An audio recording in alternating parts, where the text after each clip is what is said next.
to do with the different cases that have happened throughout the day and what's happening in the news currently.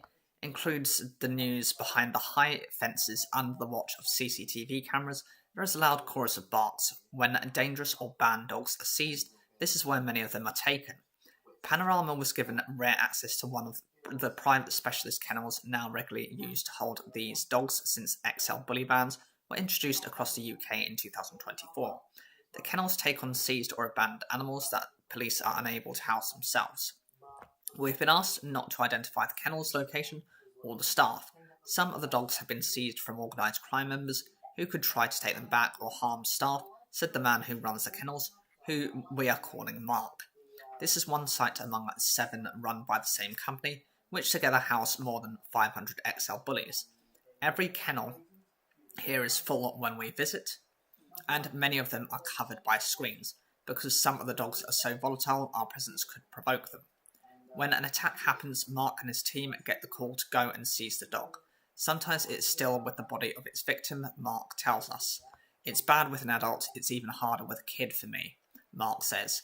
I hate school holidays, I hate half term, I hate Christmas, I dread the phone ringing, because the bites do increase during the holiday period and half term, and it's just horrendous. Official police figures show that dog attacks in general have been rising year on year in the UK since 2018, and the research has found that in the 12 months following the ban, at least 6 people were killed in attacks involving XL bullies. Attacks are likely to get worse before they get better, as dogs bought before the ban reached maturity, the police tactical lead for dangerous dogs in England and Wales has said.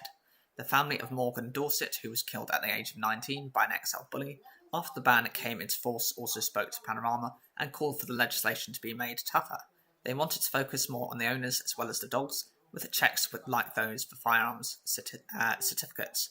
The legislation doesn't work. My daughter wouldn't be dead now if it did work, Morgan Dorset's mother, Mary Smith, said. The law needs to change.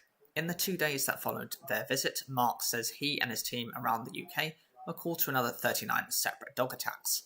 17 of them involved XL bullies, leaving 9 people with life-changing injuries. As he leads us into the facility, Mark warns us to prepare ourselves. We've never let cameras in before, but people need to understand what's happening in society. What they're reading in the papers, they need to understand it. This is a problem.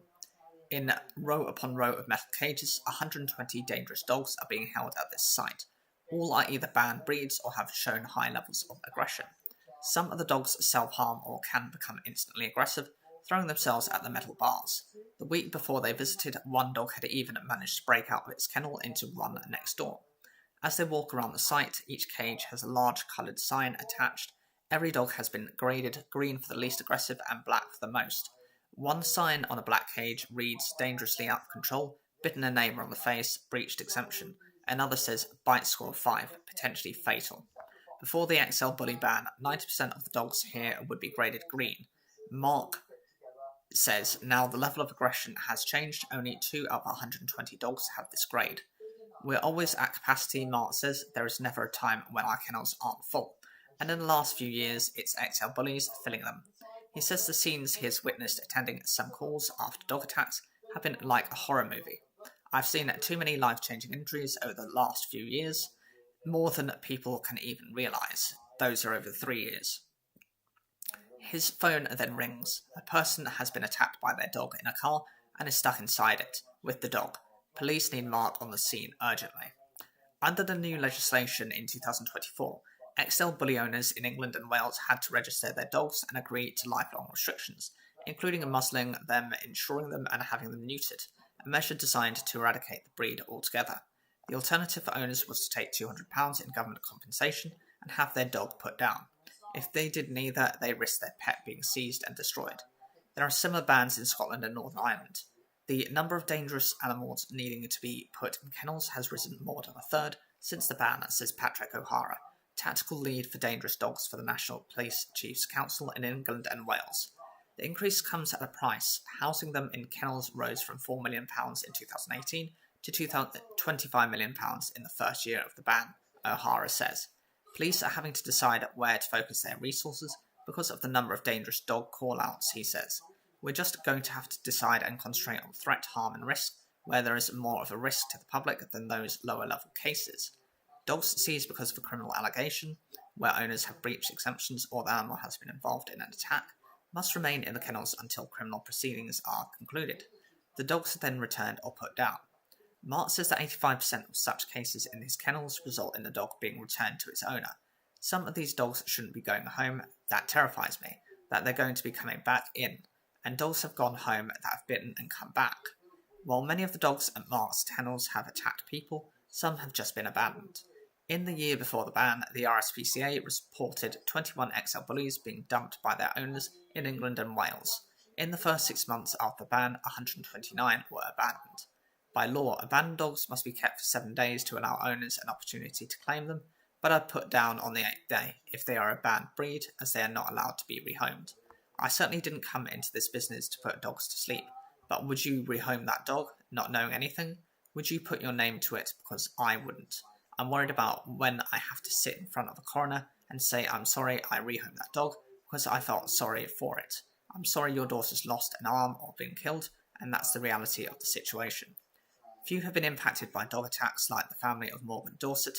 The 19-year-old was killed by an XL bully in Bristol in February 2025, a year after the new law was introduced. The dog weighed more than her. He went for her neck. I hope and pray that it was quick, her mother, Marie, says. A woman has been charged with having a dog dangerously out of control, causing injury resulting in death. Morgan's mother wants the law to be tightened, putting more focus on the owners rather than the dogs. That's the situation. To have a gun in your home, you need to have a license. You are then background checked. Where are these checks for these dogs? Where are they? There's none, she says.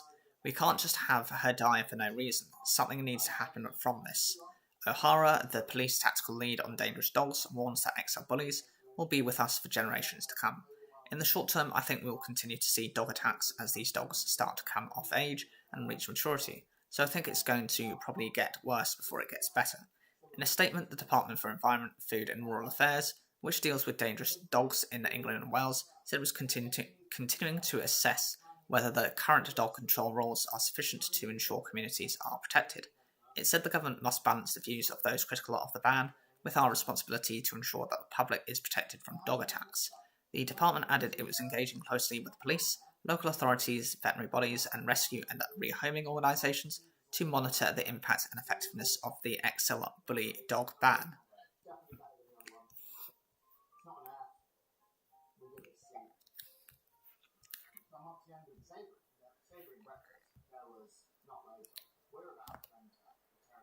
Millions of drivers will find out how they can claim compensation for missold car finance when the financial regulator outlines its final rules on the scheme.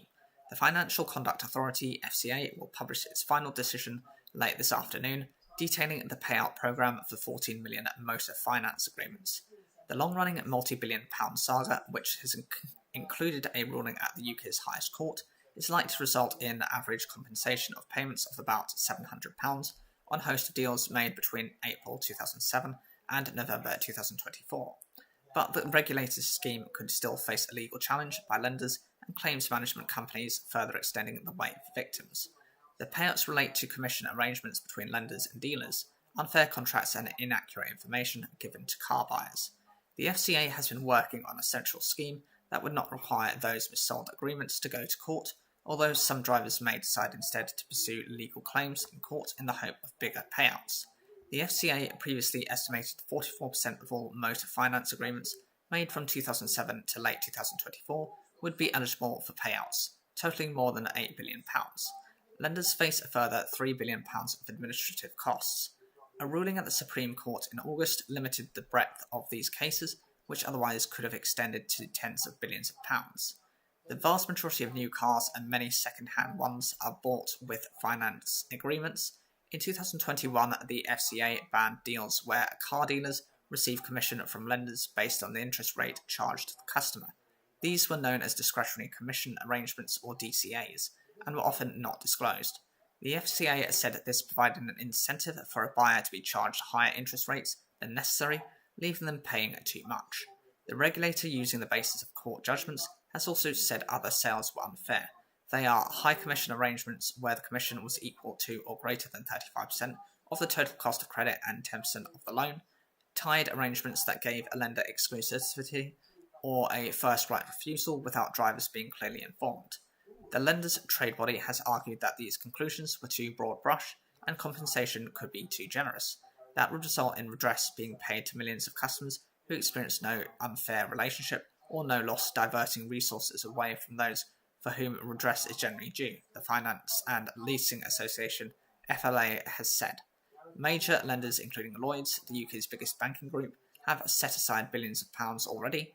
Close Brothers has cut hundreds of jobs owing to its exposure to the compensation scheme. Many drivers have waited years for payouts since DLAs were banned in 2021, and some agreements now date back almost 20 years. Thousands have already made complaints or started court claims, only to see their cases put on hold until the FCA completes its work. The regulator had wanted the compensation scheme to be up and running by early 2026, but delays and extended consultation following pressure from lenders have pushed back the date. A further concession has allowed for an implementation period of 3 to 5 months before the lenders need to contact customers who may be eligible. For the most part, current proposals suggest drivers will be contacted by the lender to invite them to make a claim. Those who have already made a claim should receive an offer and a payout earlier.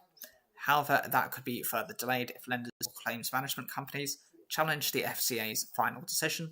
They have 28 days to present a legal challenge to a tribunal, which could then go to a higher court for a decision before any payouts were made.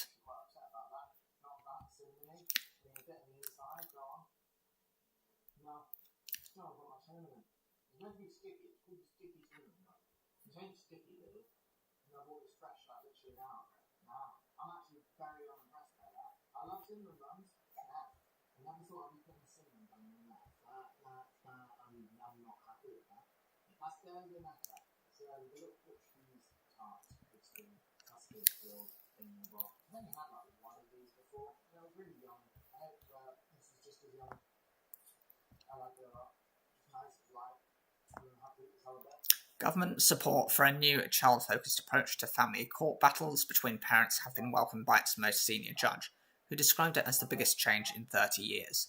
Sir Andrew McFarlane, who is stepping down from his role, said the move turns the old approach on its head. The scheme, which has been piloted since 2022, covers 10 areas and will be extended nationwide over the next 3 years. Thousands of parents fighting over their children will be affected by the changes in England and Wales. Currently, when parents arrive in court, each put forward their own version of events. Cuts to legal aid mean that many people are trying to represent themselves. Recent analysis by the Nuffield Family Justice Observatory showed that in 80% of cases, at least one parent is a litigant in person. This means cases can take much longer to resolve, often lasting years. It can be traumatic for parents who may give evidence in court, often recounting alleged domestic abuse. It can also have a serious impact on the children. They are following a case in which parents have been fighting over a 6-year-old girl for almost her entire life. It is only within the last year or so that the little girl's voice, her wishes and feelings have been reported to the court through a social worker from the Independent Children and Court Advisory Service, CAFCASS. The child-focused court will change that. Before the case gets to court, a CAFCASS social worker will meet the child and the parents. The judge will have their report when they first meet the parents. Sir Andrew explained the judge will say, "Is this what's going on? Well, look at the impact on your child of what you two are doing. What are we going to do to make things better? What are we going to do in the future for this child?" So it's a very different approach, a problem-solving approach that requires more resources, particularly from CAFCASS. CAFCASS has estimated it will need to recruit 200 more social workers to manage the new approach. It welcomed the £17 million funding for the first year and said it would continue to be clear about any additional resources that are needed as the scheme is extended. The government has promised more funding over the 3-year rollout, moving from the 10 pilot areas to all 43 court centres. Sir Andrew said he was confident that the new approach could be adopted nationwide, though it would take time to train advisors, court staff, judges and magistrates. Justice Minister Baroness Levett QC said that the new approach could help spare more children the pain of drawn-out proceedings, deliver swifter justice for families whilst making sure Support comes earlier when it is needed most. She said that the new system of courts had already halved backlogs and resolved cases months faster in our pilot areas, with more children feeling heard. The Domestic Abuse Commissioner, Dame Nicole Jacobs, said she was thrilled that the government had heard the calls from both children and adult victims for a family justice system that truly understands domestic abuse, listens to their concerns, and prioritises their safety. While the Association of Lawyers for Children welcomed the rollout, it warned the model would not achieve genuinely transformative change unless it was accompanied by wider reform and adequate funding of the chronically under-resourced legal aid scheme, and proper funding of CAFCAS and the family courts. As the most senior family judge, Sir Andrew, who is retiring completely this week, has had to make very difficult decisions. He compared the role of family judge to that of a trauma surgeon, saying, "I think all professionals who work in family justice get used to protecting themselves to a degree from what goes on. But equally, you couldn't do the job if you didn't have enormous empathy for the individuals in front of you. So it's a difficult tightrope to walk. You've got to be emotionally able to manage yourself whilst you're also able to connect with other people and what's going on, but protected so that you aren't drawn into the emotional fallout yourself."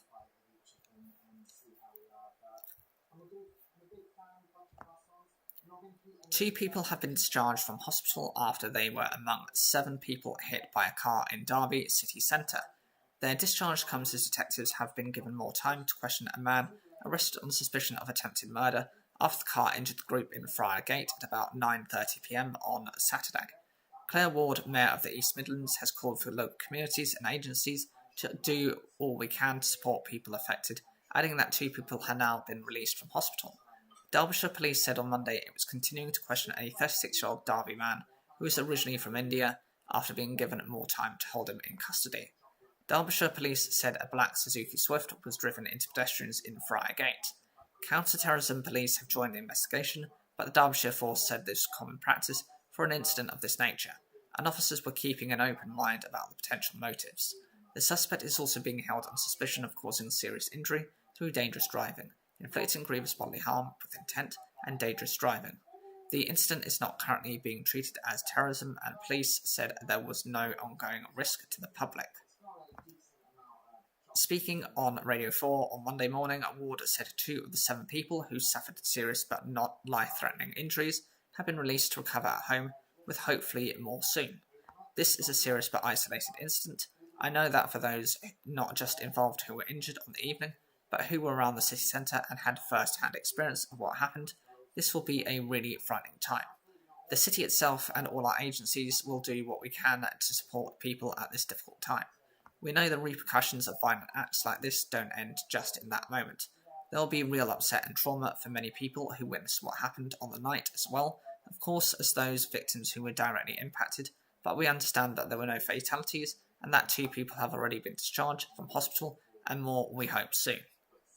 Speaking on BBC Radio Derby on Monday, Mark O'Dwyer, owner of O'Dwyer's Bar on Friargate, said the area was eerie when he went there on Sunday morning. "It was very surreal to be there. It's usually a very busy, lively area with businesses preparing to open for Sunday trade. It just felt very different. It was a lot quieter, very eerie. It was just a bit of a shock seeing it like that, and it just brought home what happened and the seriousness of it." A police cordon remained in place in Friargate until Sunday afternoon, while forensic investigations took place.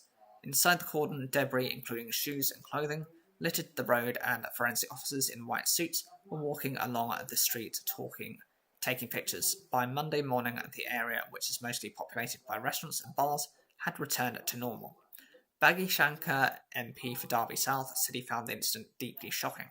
"It's shaken a lot of people," he said. "It's just something we never expect here in Derby.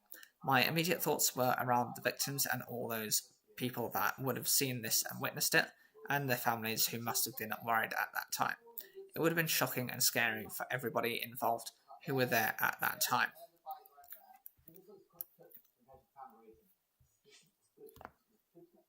The Conservatives have called on the government to remove VAT from household energy bills for the next 3 years to help ease the cost of living amid the war in the Middle East.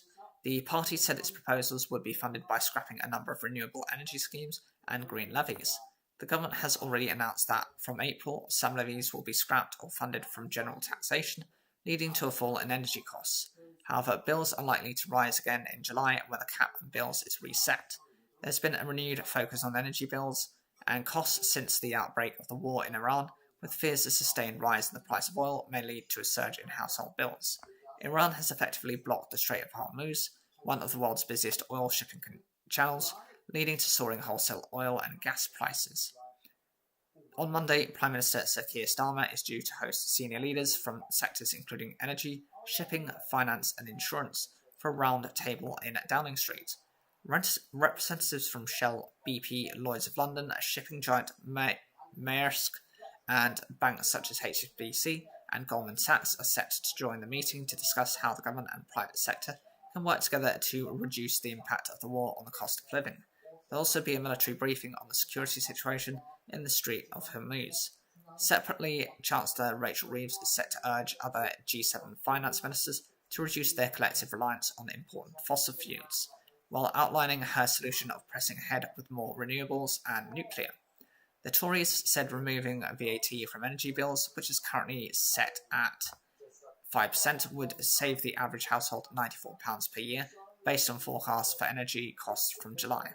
The party said the move would provide the immediate security of lower bills, while domestic oil and gas production was ramped up and would be funded by scrapping various green energy schemes, including heat pump subsidies. The Tories added that increasing drilling in the North Sea would generate more tax revenue, which could then be used to ease the cost of living. The party has already promised to scrap green levies on energy bills, including the Renewable Obligation Certificate and the carbon tax, which help fund renewable energy projects. In her budget last year, Reeves said the government would fund 75% of the Renewable Obligation Scheme until 2028 and 2029, rather than adding this cost to household energy bills. However, the Tories said that they would scrap it entirely for businesses as well as households. The party said the package would cut energy bills by £200 per year for the average household. The Tories have also called for the government to maximise domestic oil and gas production in the North Sea and end the windfall tax on oil and gas companies. Labour has banned licences for new oil and gas fields in the North Sea, but has said oil and gas will continue to be part of the UK's energy mix in the coming years. Labour's Exchequer Secretary to the Treasury, Dan Tomlinson, said the central foundation of the Tory energy plan to maximise North Sea drilling won't bring bills down. Now, Conservative leader Kemi Badenoch says the Tories would scrap the windfall tax, which is helping tackle the cost of living. From trying to plunge our troops headfirst into war without a plan to her complete mess of an energy policy, Badenoch is proving time and again that she's completely out of her depth. Reform UK has already promised to scrap VAT and green levies on household energy bills if the party wins power. The Liberal Democrats have said their plans to break the link between gas prices and energy costs would halve bills by 2035, and the Green Party has said ministers should guarantee bills will not rise in July when the price cap is updated, with costs funded by hiking taxes on capital gains and tightening an existing tax on energy firms' profits. Last week, Reeves said the government would provide support to those who need it most if energy bills spiralled because of the US-Israeli war with Iran. The Conservative governments, led by former Prime Minister Liz Truss, provided universal support for energy bills following Russia's full-scale invasion of Ukraine. But this time, the government has signalled not everyone will get help. Badenoch said, "I know families and business owners across Britain will be very worried about how the global energy crisis will impact them. That's why I find it appalling that Labour's solution is to tax working people to fund a bailout for those on benefits. By drilling in the North Sea and scrapping Energy Secretary Ed Miliband's crazy green taxes, our cheap power plan would reduce bills by £200 for everyone." The plans come after the Tory leader said to Laura Kuenssberg that the government should cut taxes on energy bills before considering bailouts, although she did not rule out backing direct payments if energy bills spiked.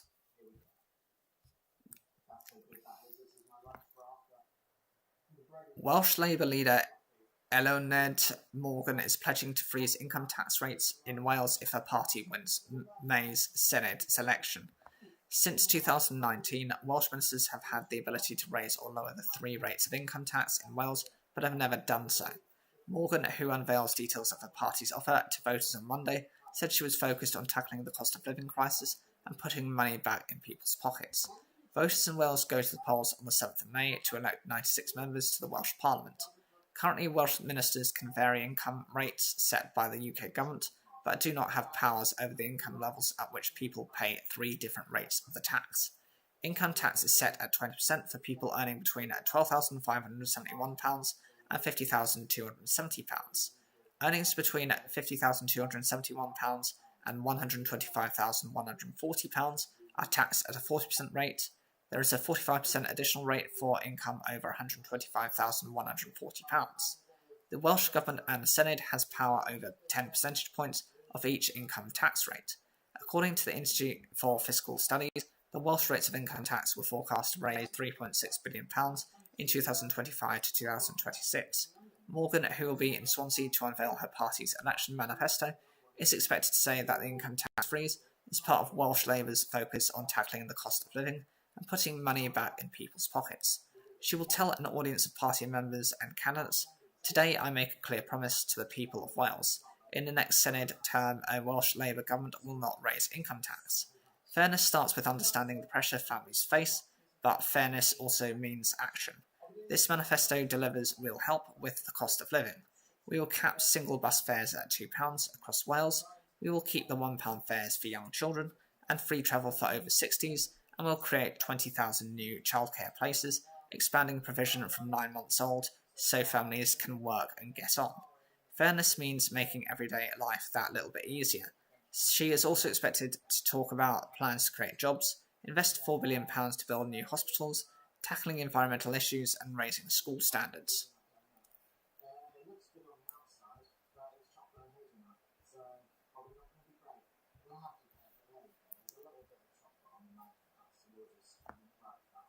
A Bronze Age shield found in a peat bog has been returned to Scotland for the first time in more than 230 years.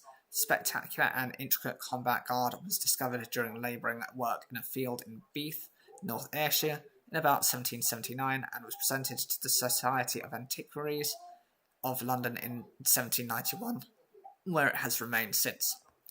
It has now been loaned to the National Museum of Scotland, NMS, for the first time as part of an exhibition entitled Scotland's First Warriors, which is due to open this summer.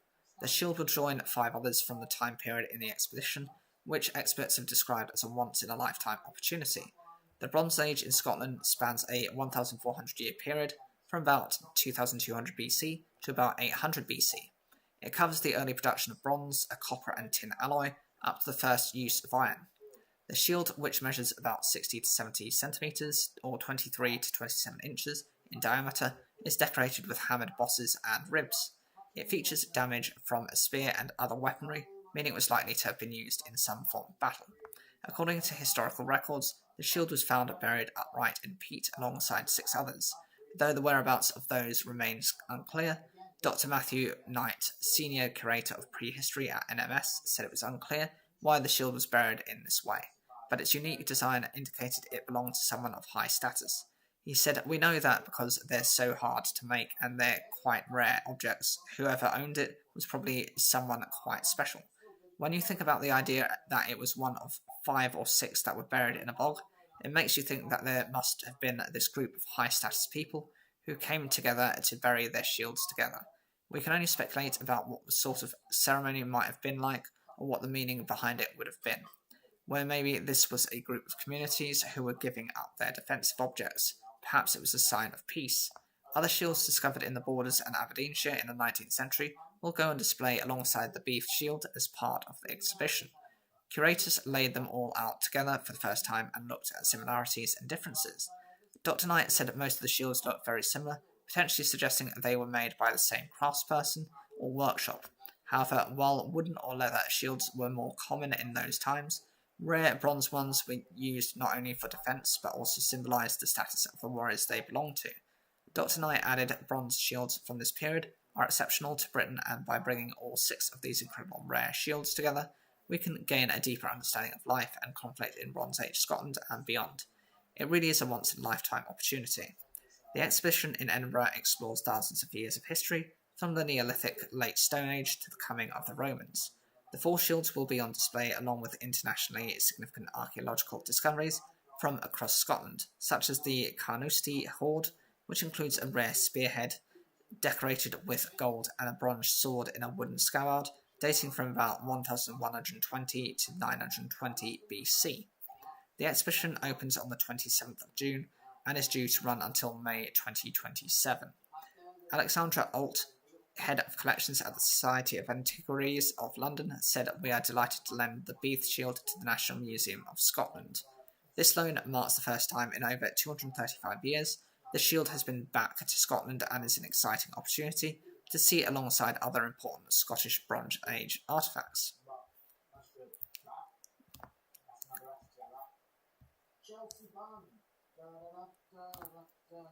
A beautician has told how a single punch from an MMA mixed martial arts fighter on a night out changed her life forever.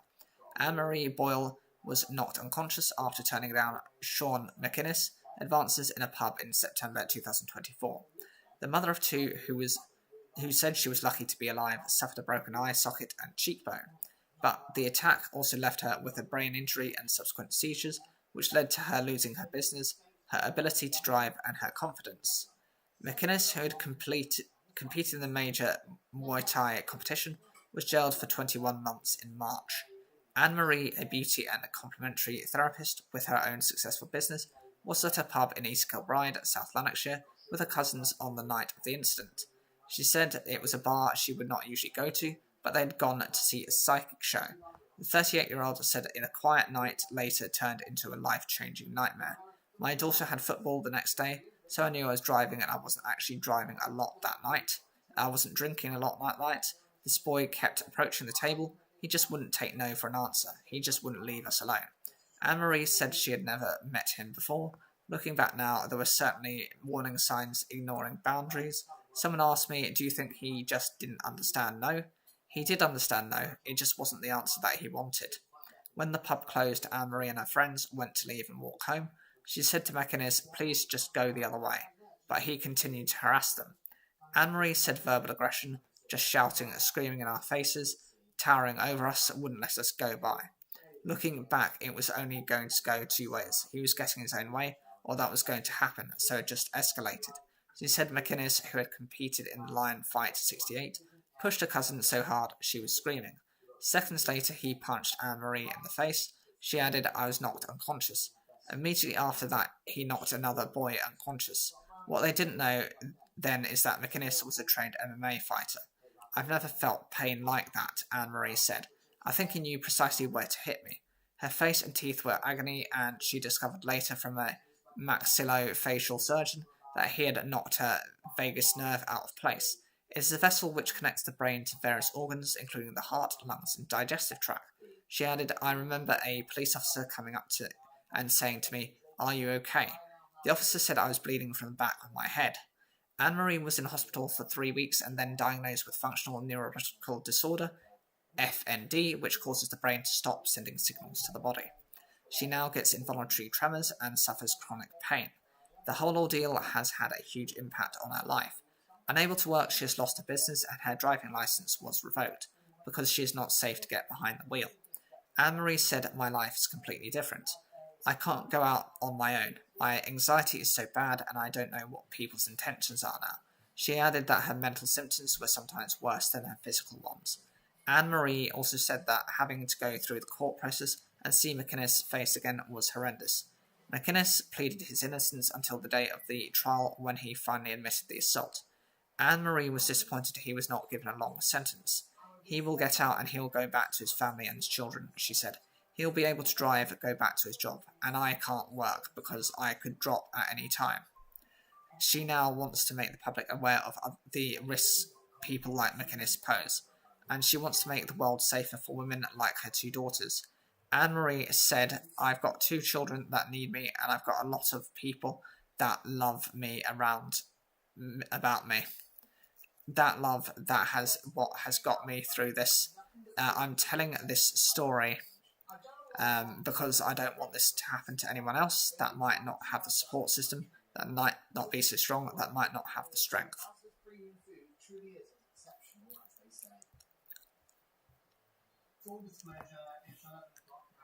Drivers caught speeding on a stretch of road outside a rural school are being taught some lessons by the pupils. The unsuspecting motorists are given the option of taking penalty points or attending kids' court. If they accept, the drivers go to a classroom where they face an array of questions from children aged 10 and 11. One pupil, Eva, said this will help the school and people who come into the kids' court to slow down, and it will be more safe for the kids and parents to cross the road. Another pupil of Artigarvan Primary School in County Tyrone, Layla, said it's very serious, knowing some people can end up either in the hospital or worse. It's a good idea to not speed because it's not only our lives in danger, it's yours as well. Ethna Wiley from the board of directors said it was beneficial to both children and motorists. She said the car park was across the road from the school and on a busy road. We are fearful for our children crossing the road, Wiley said, so by having this kids' court, we are trying to raise the awareness of speed and the danger of speeding cars going through our village. Most of the drivers had an excuse for their behaviour, but said they had learned their lesson from the youngsters. Driver Aaron Cooley said he thought it was a good idea as it put motorists on the spot. We can all speed from time to time, and it's that lack of attention that can cause accidents. I've got children myself, so I'm normally always careful, especially around schools. Cooley said he had been driving for 19 years with no penalty points. I was rushing because I'm doing a renovation and I've got builders that need materials, and it was literally for that, he said. I'm not an angel by any means, but I don't normally speed around. He said he had learned a valuable lesson from his interaction with the children, to have more due care and attention when I'm driving.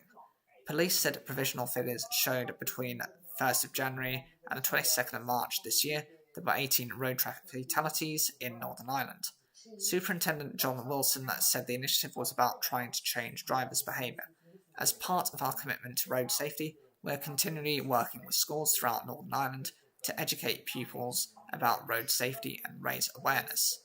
The pupils are educating drivers who speed outside their school about the potential consequences of speeding, the main reasons people are dying on our roads, and why they must slow down.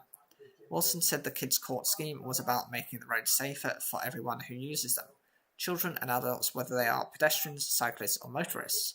Having drivers come into school, meeting pupils face-to-face, asking uncomfortable questions, personalises the message about road safety. It brings it home in a very powerful way. Speeding is not a low-level crime. It's dangerous because with speed there are no second chances and lives can be lost. A number of kids' courts have been taking place across Northern Ireland. The children at Artigarvan Primary School certainly enjoyed taking part. Alicia said it's not just about protecting us, it's about protecting students, staff and parents, and also we need to stop the speeding because it could also hurt the drivers. Robert was equally enthusiastic about the initiative. It's a great honour to be part of it, and it will help the school greatly and stop the risk of people being hit or worse, he said. In other stories, we have the government is urging more councils across England to sign up to a single nationwide parking payment app to cut the risk of fines for drivers. The system, known as the National Parking Platform, or NPP, allows motorists to use any of the large parking apps to pay, rather than having to scramble to download new ones for each new car park. Ministers are now set to impose statutory guidance to accelerate take-up, with the aim of doubling the number of participating councils.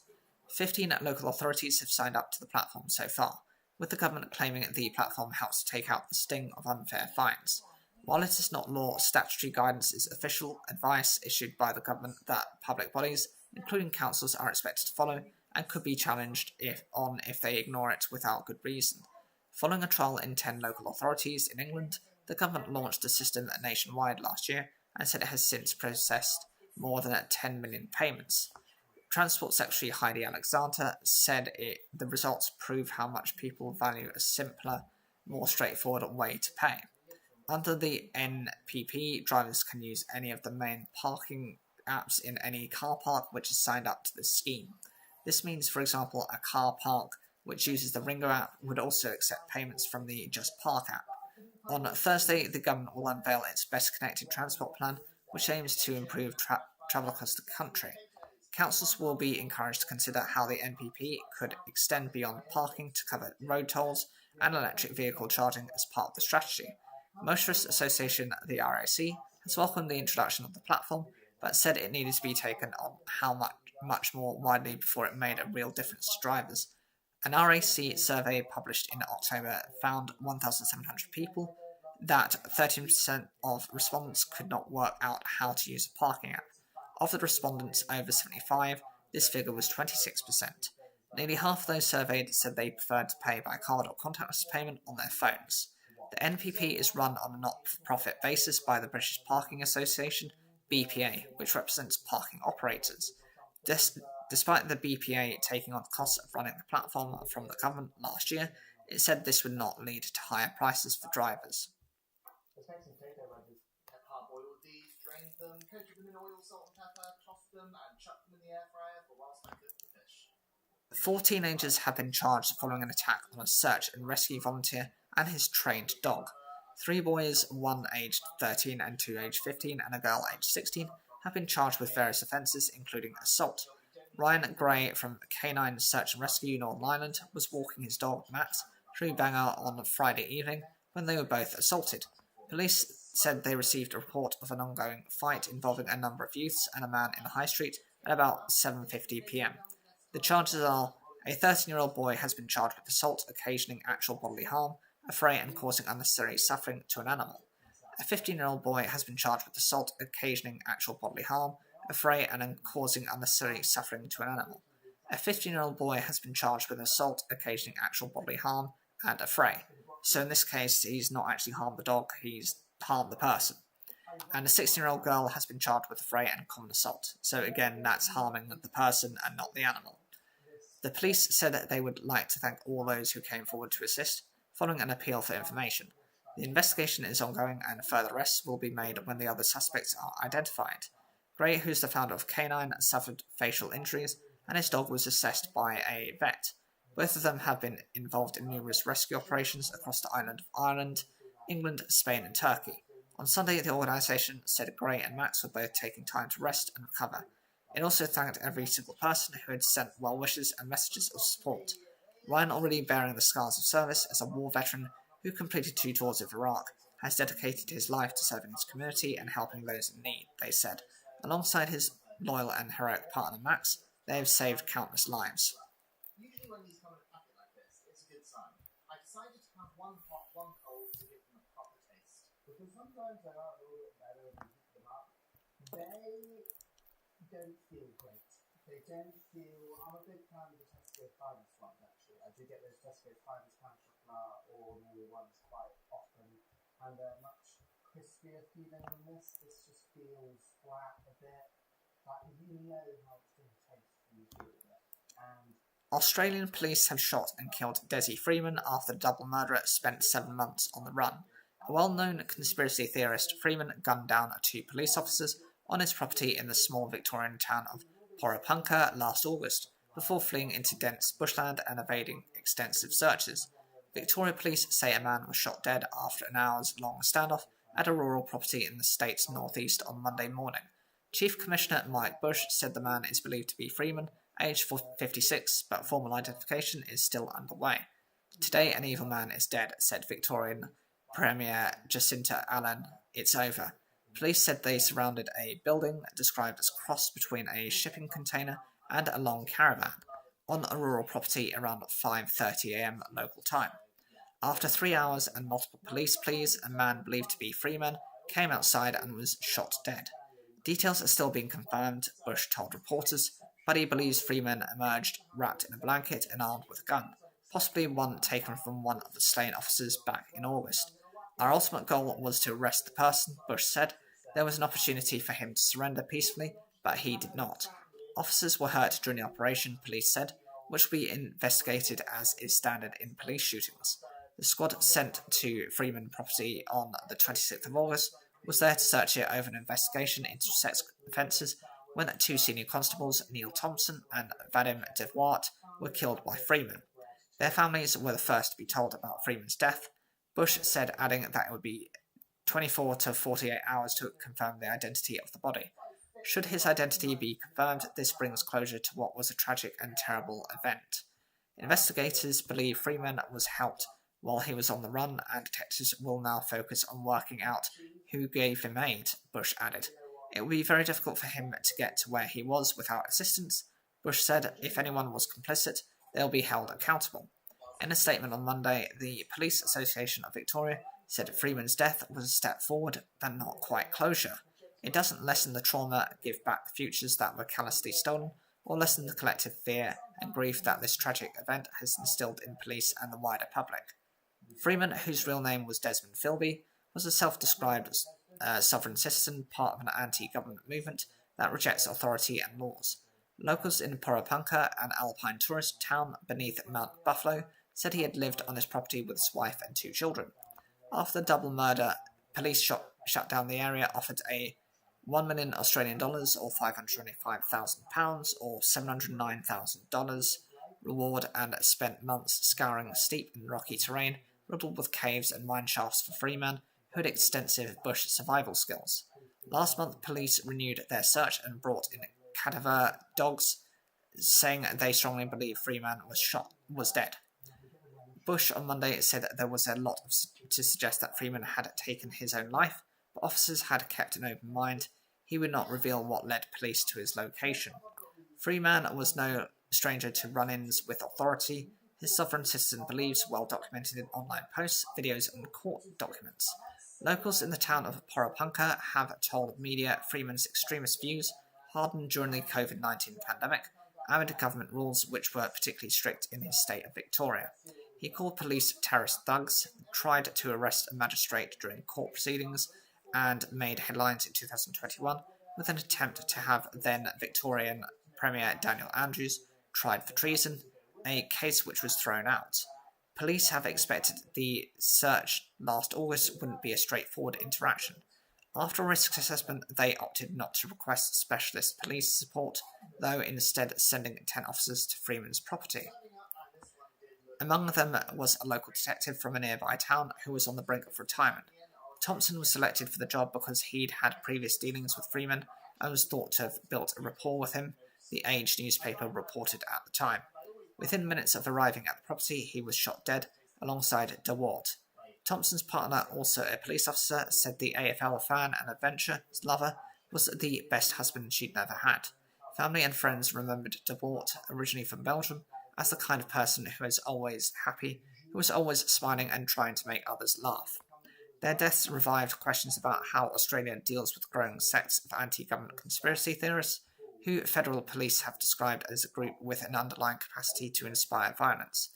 A trio with similar anti-authority and pseudo-law beliefs ambushed and killed 2 officers, also gunning down a bystander at a rural property in Queensland in 2022. Helen Haynes, the local MP for Porepunkah, said a dark cloud had hung over the town since last August, and Freeman's death draws this prolonged and devastating incident to a close. A close friend of Thompson also welcomed the news of Freeman's death. "It's a good day," John Bird told the Australian Broadcasting Corporation, adding it ultimately doesn't change much, but brought some closure.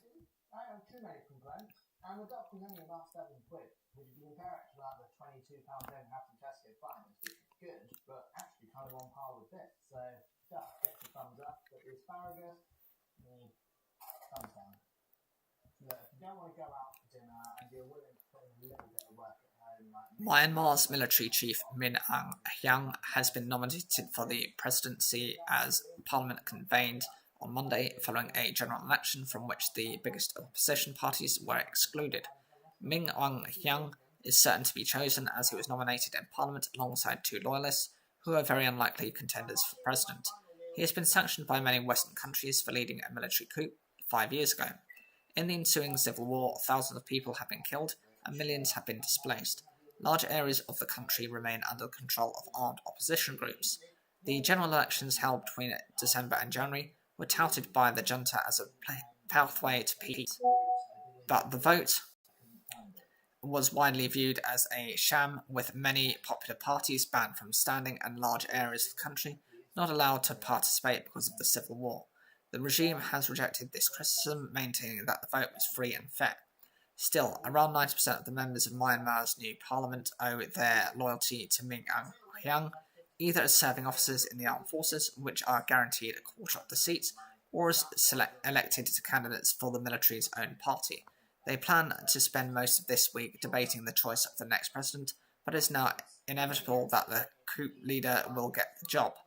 Ming Anqiang is known to have wanted the presidency for a long time. The prospect of not getting it after the military party's dismal performance in the 2020 election was a big factor behind the coup that ousted the elected government led by Aung San Suu Kyi. But there are trade-offs. The constitution states that Ming Anqiang must give up command of the armed forces if he becomes president. That carries risks. There are known to be senior commanders who are unhappy with his leadership. He has already chosen a staunch loyalist, General Yi Win-u, to replace him, who has a reputation for brutal treatment of dissidents. But the risk still remains that once Ming Anqiang no longer controls the military, he loses some of his power. He has also created a new consultative council, which he will head, which could give him continued authority over both military and civilian affairs. What is in no doubt is that the new administration will essentially be just an expanded version of the current military junta, but in civilian clothes. There have been no indication from Ming Anqiang or his deputies that he will change course and end the violent suppression of those who oppose his seizure of power 5 years ago.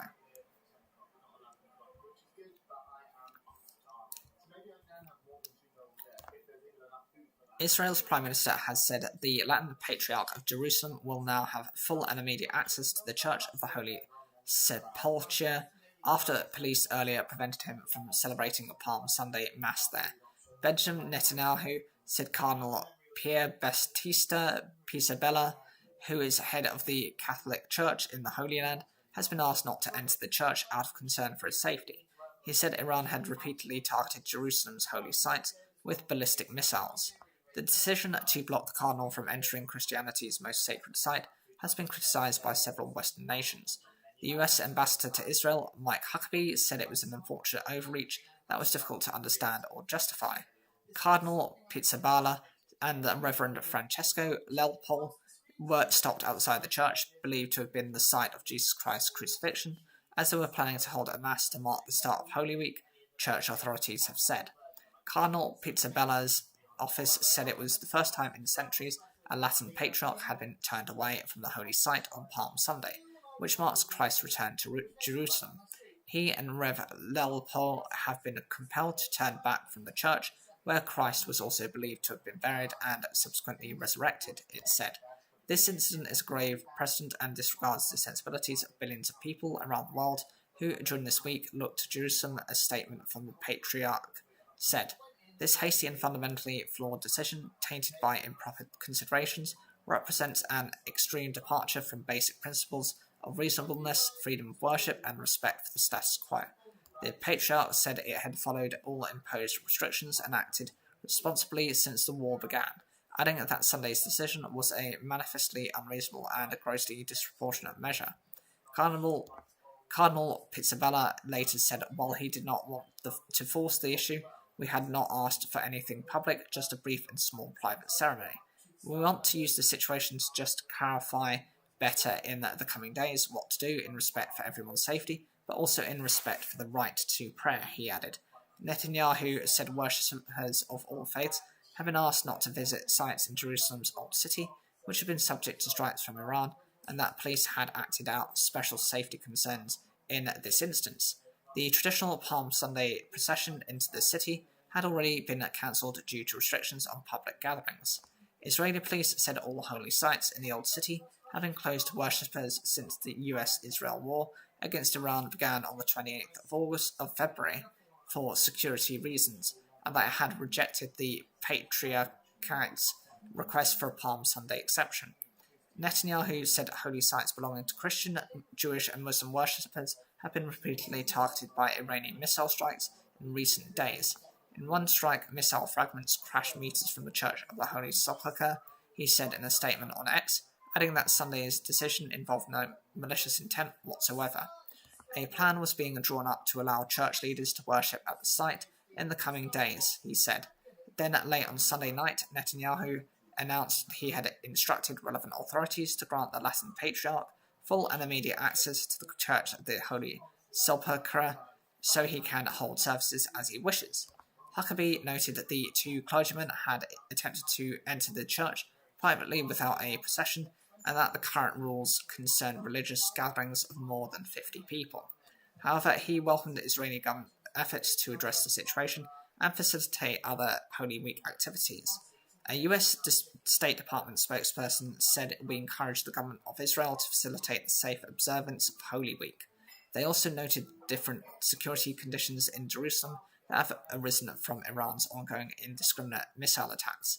Italian Prime Minister Giorgia Meloni said the move was an offence not only against believers but against every community that recognises religious freedom, while Foreign Minister Antonio Tajani said he had summoned Israel's ambassador to Italy for an explanation.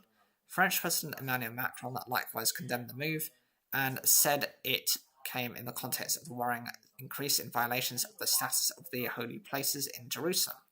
Freedom to hold religious rites in Jerusalem must be ensured for all religions, he said in a statement on X. And Pope Leo the 16th, speaking in Rome on Sunday, paid tribute to the Christians of the Middle East who suffer the consequences of a terrible conflict and in many cases cannot fully live the rites of those holy days. Israeli President Isaac Herzog said he had called Cardinal Pizzabella to express his great sorrow over the unfortunate incident. He said he had also reaffirmed Israel's unwavering commitment to freedom of religion of all faiths and to upholding the status quo at the holy sites of Jerusalem.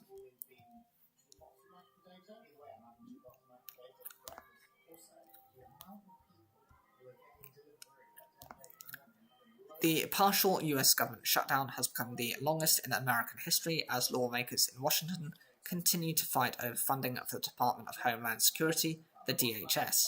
On Sunday, the shutdown reached 44 days, surpassing the previous longest funding lapse, which ended in November 2025. The current impasse has led to chaos at airports due to a shortage of Transportation Security Administration, TSA officers, at security checkpoints as they go without paychecks. White House border czar Tom Homan said on Sunday TSA agents should start receiving pay early next week after President Donald Trump signed an order attempting to free up cash. It is unclear, though, whether Trump's executive order will face legal challenge as the US Constitution tasks Congress with authorizing spending for the federal government.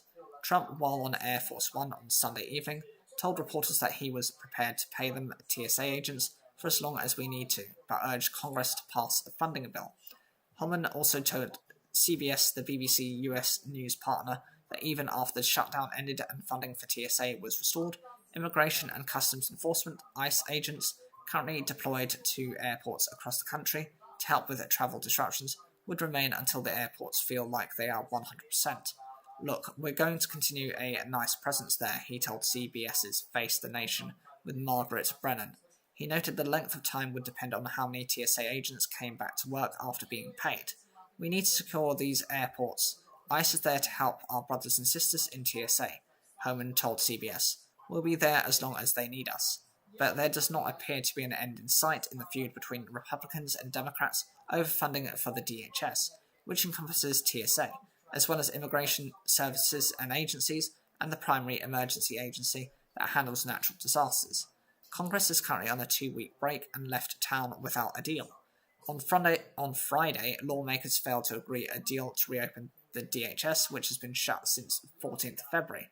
The US Senate last week passed a compromise deal that would partially fund the DHS and aim to alleviate airport travel delays, but Republicans in the US House of Representatives rejected the bill and instead voted to approve a short-term measure that funded the department in its entirety. The Senate is not expected to pass that short-term measure, as Democrats have opposed funding for the department, which oversees Trump's immigration agenda. Without reforms such as bans on immigration and customs enforcement, ICE agents wearing masks and racial profiling. Republicans in the House, though, have argued they would not support legislation without funding for immigration enforcement and voter ID requirements. On Sunday, Trump again urged Congress to pass a funding bill. When asked if he would sign a measure that did not include money for immigration agencies, he said ICE is vital to the well-being of our country and bashed Democrats, whom he accused of causing the shutdown. The impasse over immigration has left TSA officers in limbo, with some quitting and others calling in sick and not showing up to work as they go without pay. About 500 have quit thus far, according to DHS. In turn, airport security lines have led to lengthy delays. Videos on social media of travellers snaked around buildings in massive queues have gone viral and led to concerns about the US ability to co-host the World Cup starting in June. On Friday, more than 3,560 TSA officers called out of work, according to DGS, accounting for 12.35% of the agency's total workforce.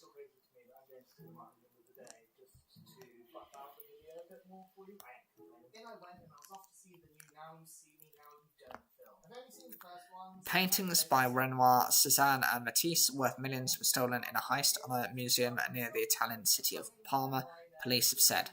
4 masked men entered the Magnani Rocca Foundation villa on the 22nd of March, police said, making off with Les Poissons by Pierre-Auguste Renoir, Still Life with Cherries by Paul Cézanne, and Odalisque on the Terrace by Henri Matisse. The gang were in and out in the space of 3 minutes, Italian media outlets have reported, and were only interrupted by the museum's alarm system, preventing them from stealing more. The institution is the latest to be subject to a heist following the brazen daylight robbery of priceless jewels from the Louvre in Paris last October. The thieves involved in the robbery forced their way through the main door to the Villa de Capolavori, nestled in the Parma countryside, and nabbed the paintings from the French room on the building's first floor, Italian media outlets have reported. The foundation was quoted as saying that the gang appeared structured and organised, and seemed to have intended on stealing more were it not for the private collection's alarms going off and police being called. The criminals escaped by climbing over a fence, according to regional public broadcaster TGR, which first reported the theft. It estimated the stolen paintings had a combined worth of €9 million, £7.8 million, with Les Poissons alone worth €6 million, making it one of the most significant art thefts in Italy in recent years. Renoir was one of the leading painters in the Impressionist movement and completed the oil on canvas Les Poissons around 1917. The Cézanne, completed around 1890, is one of several cherry-based still lifes the post-impressionist painter produced, though this one is rare because it employs watercolour, which he only embraced during the final years of his life, according to the foundation. Odalisque on the Terrace, painted by Matisse in 1922, depicts 2 figures, one reclining in the sun, while another holds a violin. The theft is now being investigated by Italy's Carabinieri and the Cultural Heritage Protection Unit of Bologna. News of the heist was only made public on Sunday. The Magnani Rocca Foundation was established following the death of Luigi Magnani, a composer and art collector, in 1984 in his family home.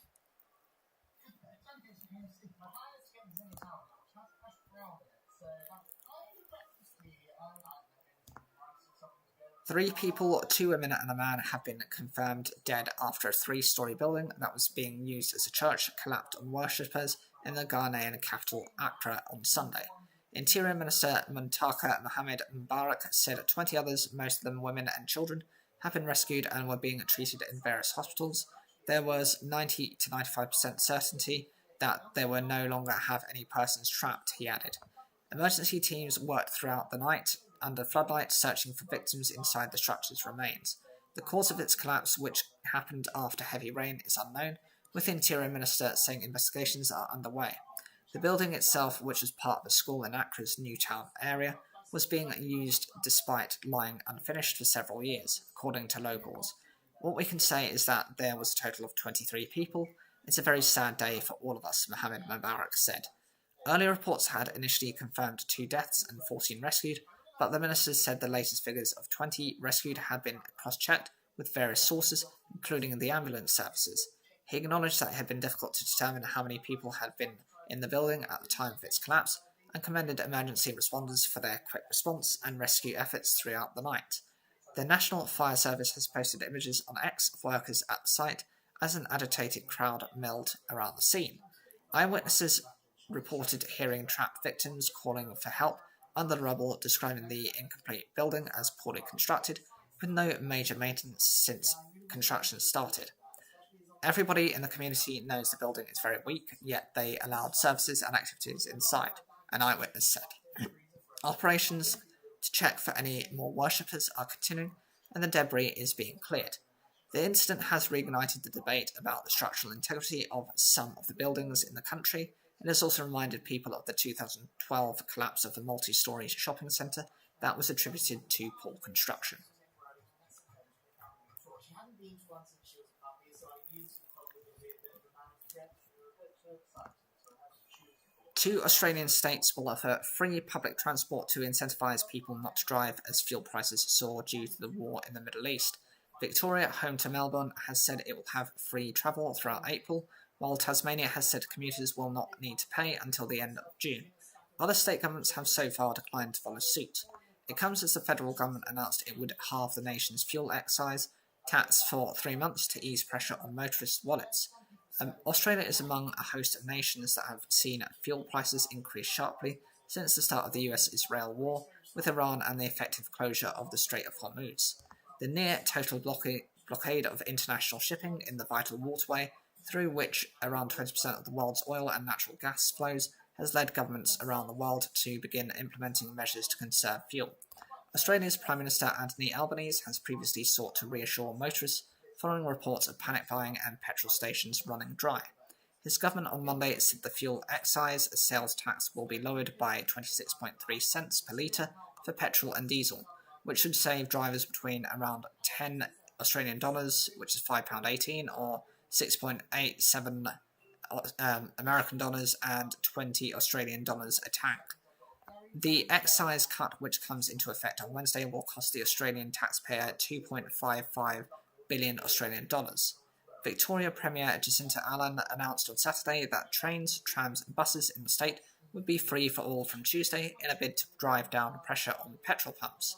This won't solve every problem, but it's an immediate step to help Victorians right now, she said. Meanwhile, the government of Tasmania, an island off the Australian mainland, announced people would be able to take its coaches, buses and ferries without charge for the coming few months. We know the rising cost of fuel is impacting the family budget, and that's why we have again taken strong and decisive action to protect Tasmanians, its Premier Jeremy Rockliff said. Tasmania's Transport Minister also noted that paid for school buses would be made free, saving those who use them $20 Australian or £10.40 per week. But other Australian states have demurred from similar actions. New South Wales Transport Minister Johan Graham told broadcasters his state was keeping its powder dry. Graham said that offering free public transport would cost millions of dollars per day, money the government needs to help get the state back to some sort of health throughout the crisis long term.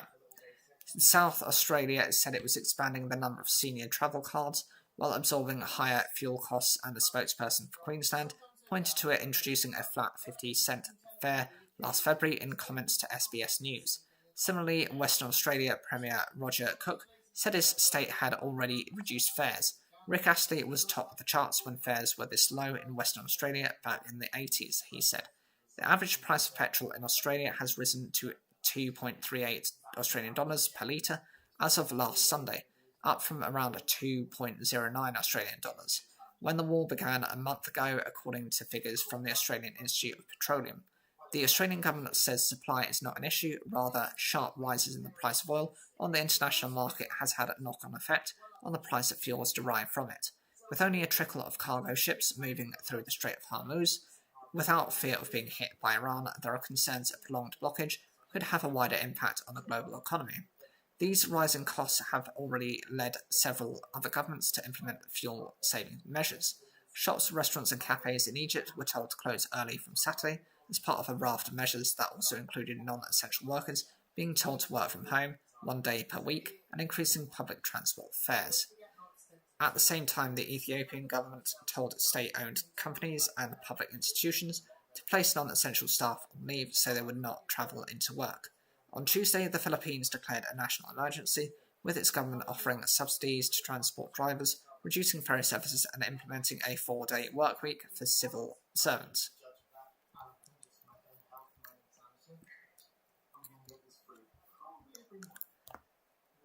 Three people have been arrested in connection with a suspected foiled bomb attack on the Bank of America's headquarters in Paris, France's anti-terrorism prosecutors have said. An initial suspect was detained at the scene after he placed a device containing 5 litres of liquid, believed to be fuel and an ignition system, close to the bank, a police source said, as reported by AFP.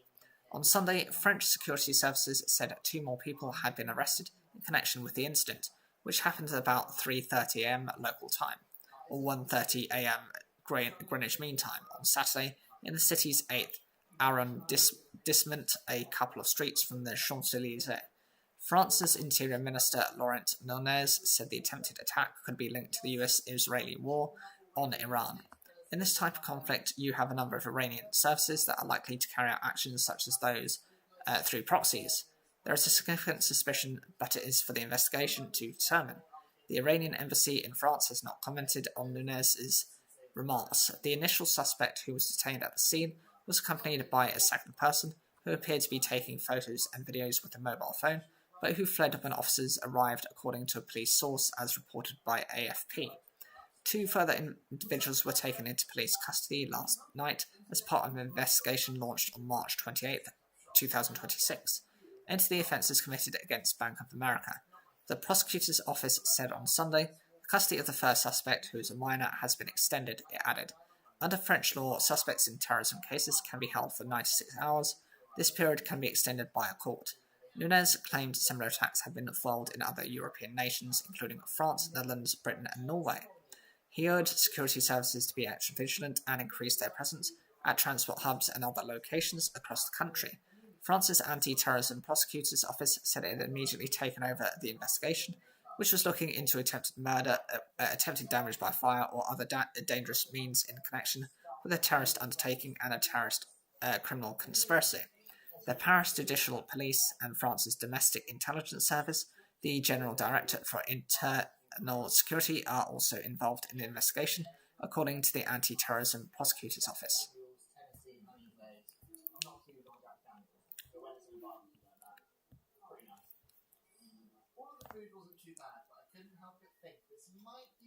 An Italian authority is investigating beauty brands Benefit and Sephora after they appeared to adopt a particularly insidious marketing strategy of using young influencers to market skincare to children. The Italian competition authority AGCM said it had launched an investigation into the brand's owner, luxury goods giant LVMH, for possibly attempting to sell anti-aging treatments to kids younger than 10. It said the company's actions may have helped fuel so-called cosmetic-correxia, which is an unhealthy obsession with skincare in young people. Experts believe may be on the rise. LVMH said in a statement that it would fully cooperate with the authorities, but declined to comment further, citing the ongoing investigation.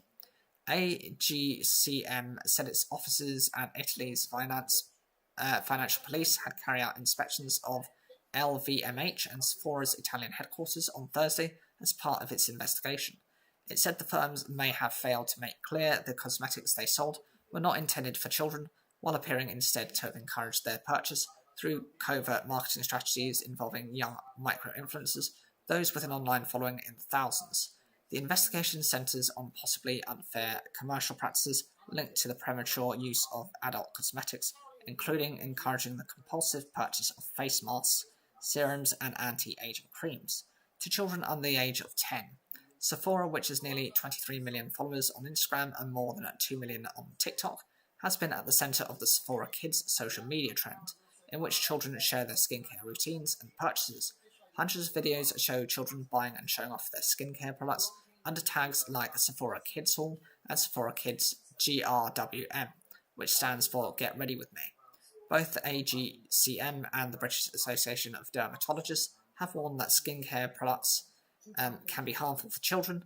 Experts have warned that they can cause irritation, allergic reactions, and in some cases permanent skin damage.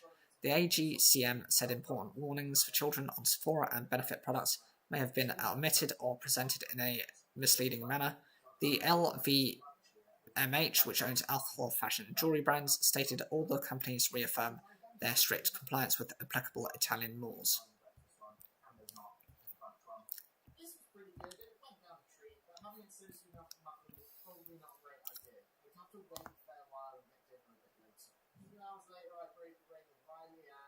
I thought we were going for dinner in 3 or 4 hours or so. I'm having a bloody burger. Sweeping job cuts at big tech companies have become an annual tradition. How executives explain those decisions, how that has changed. Out are buzzwords like efficiency, overhiring, and too many management layers. Today, all explanations stem from artificial intelligence, AI. In recent weeks, giants including Google, Amazon, Meta, as well as smaller firms such as Pinterest and Atlassian have all announced or warned of plans to shrink their workforce, pointing to developments in AI that they say are allowing their firms to do more with fewer people. I think that 2026 is going to be the year that AI starts to dramatically change the way that we work, Meta boss Mark Zuckerberg said in January. Since then, his firm, which owns Facebook, Instagram, and WhatsApp, has axed hundreds of people, including 700 just last week. Meta, which plans to nearly double spending on AI this year, is still hiring in priority areas, the spokesperson said. But more job cuts are expected in the months ahead, while a hiring freeze is in place at many parts of the firm. Two people with the company have told the BBC. Jack Dorsey, who leads financial technology firm Block, has been even more explicit about his aims. This isn't just about efficiency, he told shareholders last month, as he announced that his company, which operates platforms like Cash App, Square, and Tidal, would be shedding almost half of its workforce. Intelligence tools have changed what it means to build and run a company. A significantly smaller team, using the tools we're building, can do more and do it better. Dorsey said he expected the majority of companies to come to a similar conclusion within the next year. I just wanted to get ahead of it, he added.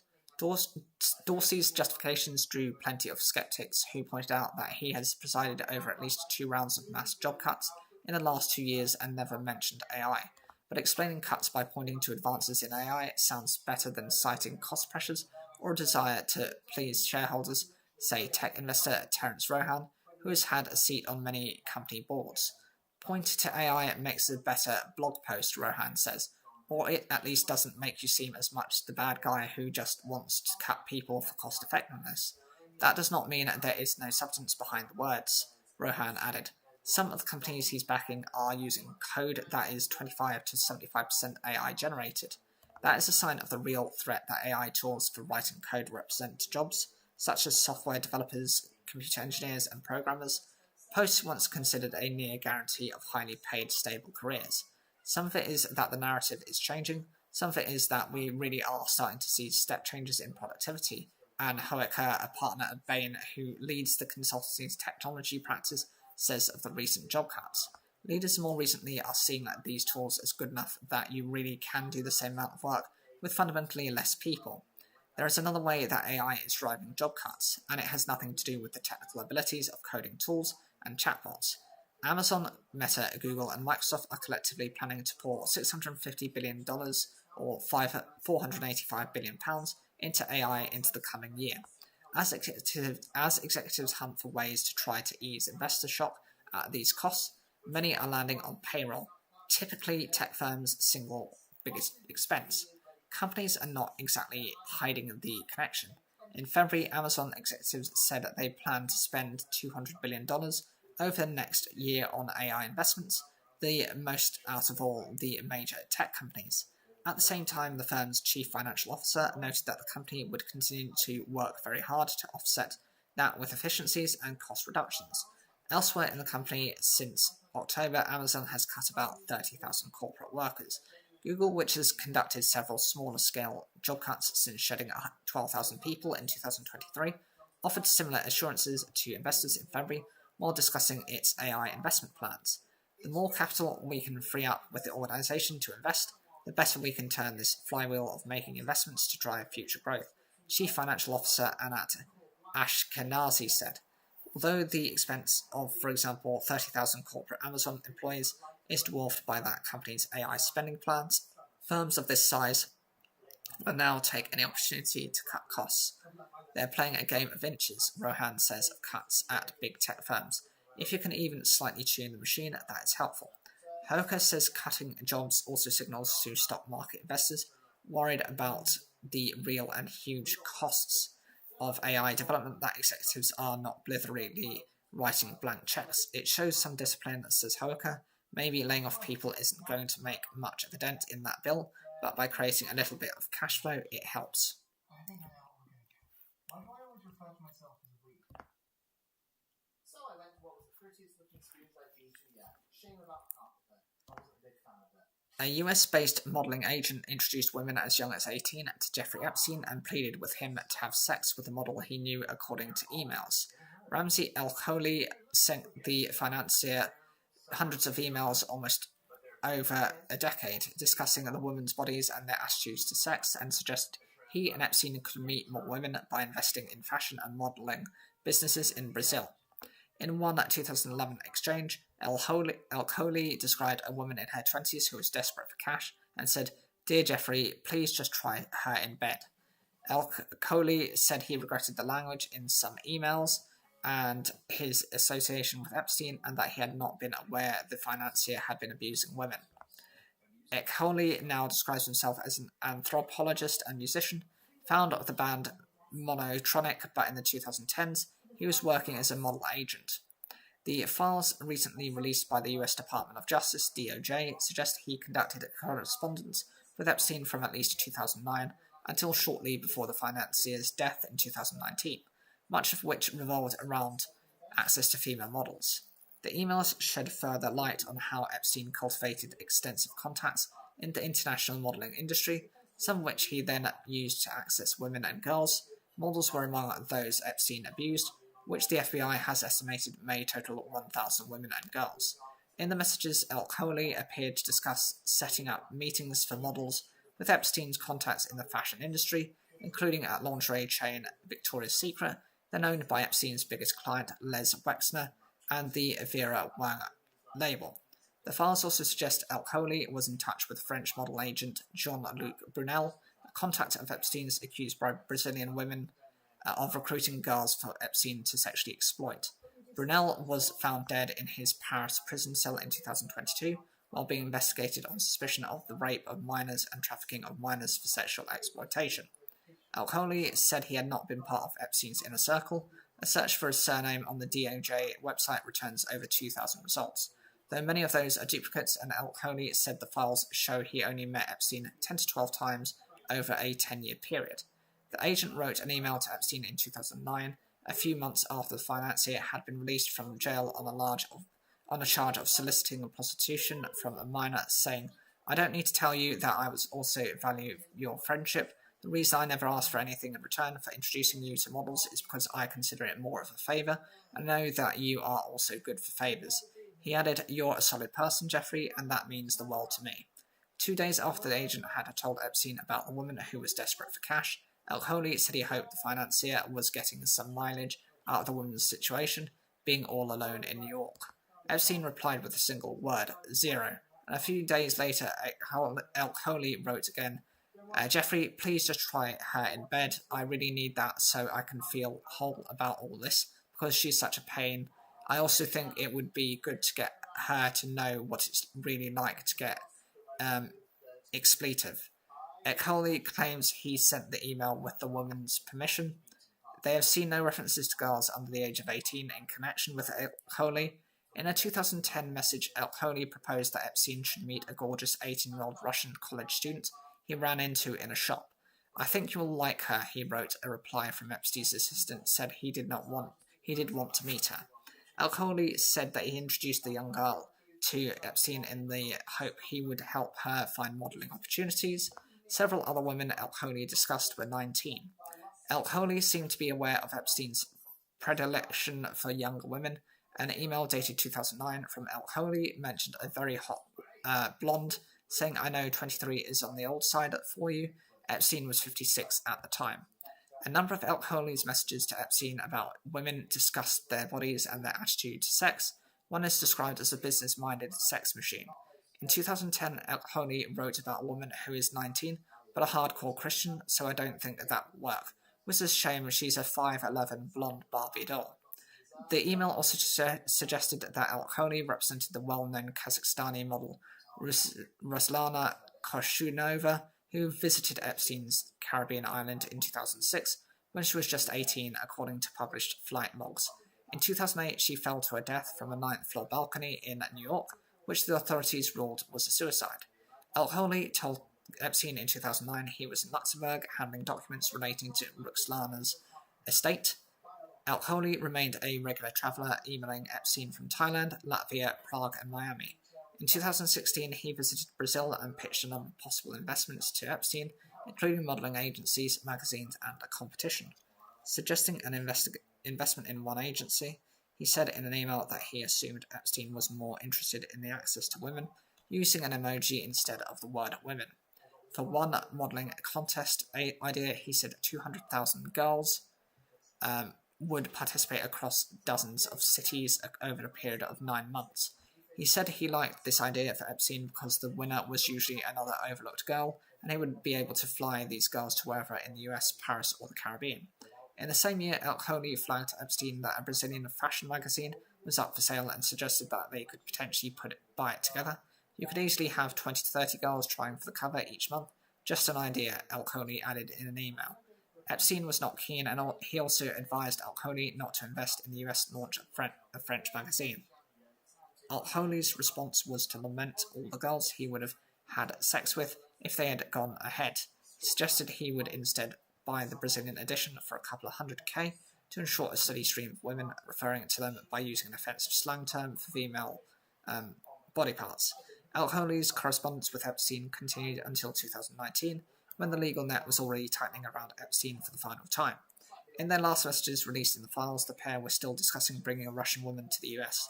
She'll be in London if you want to import her, Alconi wrote. Epstein said getting a US visa was difficult. Alconi suggested maybe she can try for some kind of student visa. Epstein recommended trying Dubai. 3 months later, Epstein was arrested for the second time. And I was like, they take me back. And I was like, would you mind saying to them if I'm able to do that I've moved? No, you do it. So, alright. Right. Go sit down. He goes up to the bar. It can be hard to pin down what is guiding Donald Trump a month into US and Israel's program of strikes on Iran, but it's clear he has an eye on the oil markets. A word or social media post from the US president about his plans used to spark big moves in prices, as investors leaped on signs the conflict could escalate or come to an end. But in recent days, traders appear to be growing more skeptical about the value of his comments. Oil was trading at around $72 or £54 a barrel before 28th of February, when the strikes on Iran began. Last week, it peaked at $118 per barrel on the 19th of March, and as of Friday afternoon, was sitting at just below $112, significantly up from its pre-war price. Here are some movements from the last month where Trump and the markets appear to have bounced off each other with varying effects. Jonathan Raymond, investment manager at Quilter Cheviot, says energy prices have become a proxy for wider geopolitical and economic risks, spiking when Trump's language grows aggressive and easing when his rhetoric de-escalates. He says markets are rightfully sensitive to those signals, given the big economic risks that come with rising oil prices.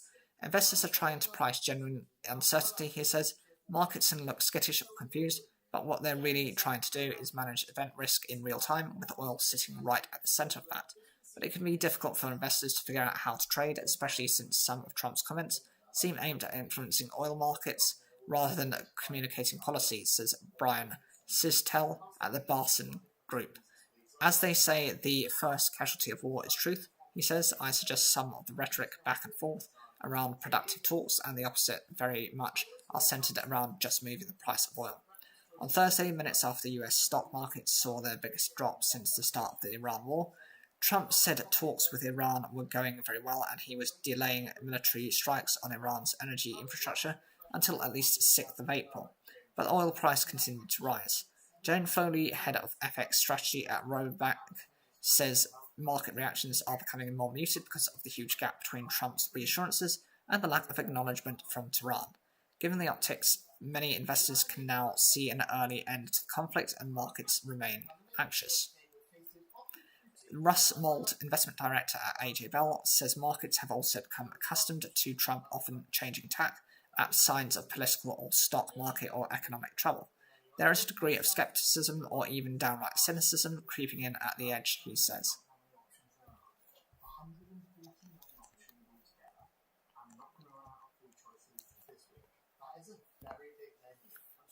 Almost 500,000 Lloyds, Halifax and Bank of Scotland customers saw other people's transactions or had their own data shared in a recent IT issue the bank has revealed. In a letter responding to the Treasury Select Committee's inquiries about the incident published on Friday, Lloyds Banking Group said it had affected up to 447,936 customers. The UK banking giant seems to have compensated only some affected so far, with goodwill payments of £139,000 shared between 3,625 customers. The glitch, which happened on the 12th of March, left some people panicked after seeing payments, charges and national insurance numbers belonging to others in their apps. Committee Chair Dame Meg Hillier said that the incident reflected modern banking's trade-off in enabling convenience but also producing unpredictable errors. Modern banking methods mean we can now perform a variety of tasks on our phones in a matter of seconds and almost anywhere, said Dame Meg. What this incident brings into focus is the fact that there is a trade-off. She said interacting with banks online more means consumers place our faith in technology, which can suffer unpredictable errors, adding it was important this was made clear to customers. That's why my committee continues to push banks to be transparent when things go wrong. The letter from Lloyds Banking Group's consumer relations boss, Jasijot Singh, said its findings to date show 114,182 customers had clicked on other people's transactions when they appeared on their own app interfaces. It added that they may have then been shown detailed information such as account details, national insurance numbers, and payment references. Although it was fixed promptly, we are extremely sorry the incident happened and we understand the questions it will have prompted, Singh wrote in the letter published on Friday. We have immediately investigated how the incident occurred.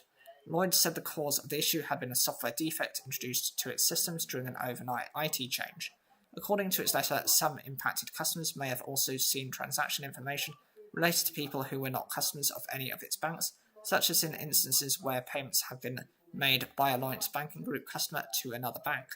At the time of the incident, one affected user, Asha, said she had panicked after seeing unknown transactions on her app, especially as their figures appeared to match the totals of her bank account. I assumed I was hacked or a fraud had went on.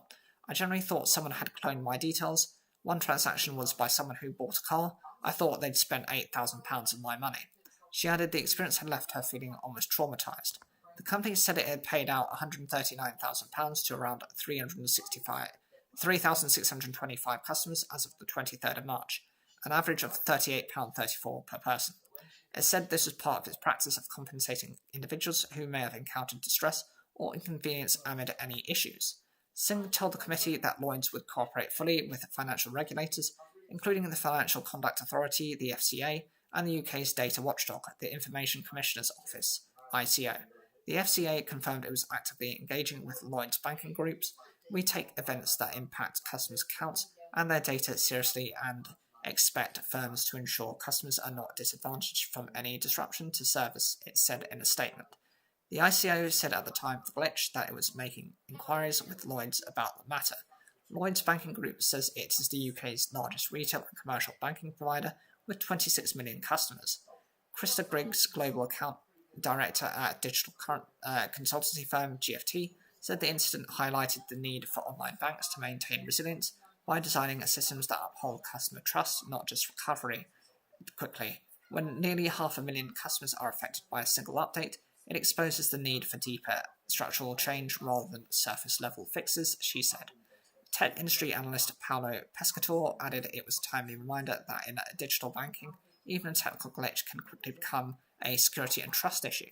It's not just about systems failing, it's about safeguarding customer data, ensuring resilience, and maintaining confidence in the services people now rely on every day. So that's news that I'm going to be covering for the time being on today's news. Personally, for me, it's quite shocking that these banks are having these types of situations. The situation with the oil prices going up constantly is also not a great one. And the fact that we're having all manner of different issues with our own government in the UK in terms of taxation on oil, fuel, and everything else has meant that we're kind of suffering all of the end of whatever's happening, and it's just not a great place to be. All of this has heightened the increase in the cost of living, and it's quite miserable to be here, to be honest. I'd love to know what your opinions are of any other topics that have been discussed. Please put those in the comment section down below. Make sure to like the video, it really helps to support the channel. If you like more live streams, I will be attempting these at other points, just experimenting at the moment. And I'll also be making videos from this content as well for each of the topics, so that you can, if you're interested in a particular topic, you can see that one and not the entire live stream. If you can watch another video either at the end screen or on the channel, it will also help to boost the watch time. and it'll help to support the nature of the channel's growth.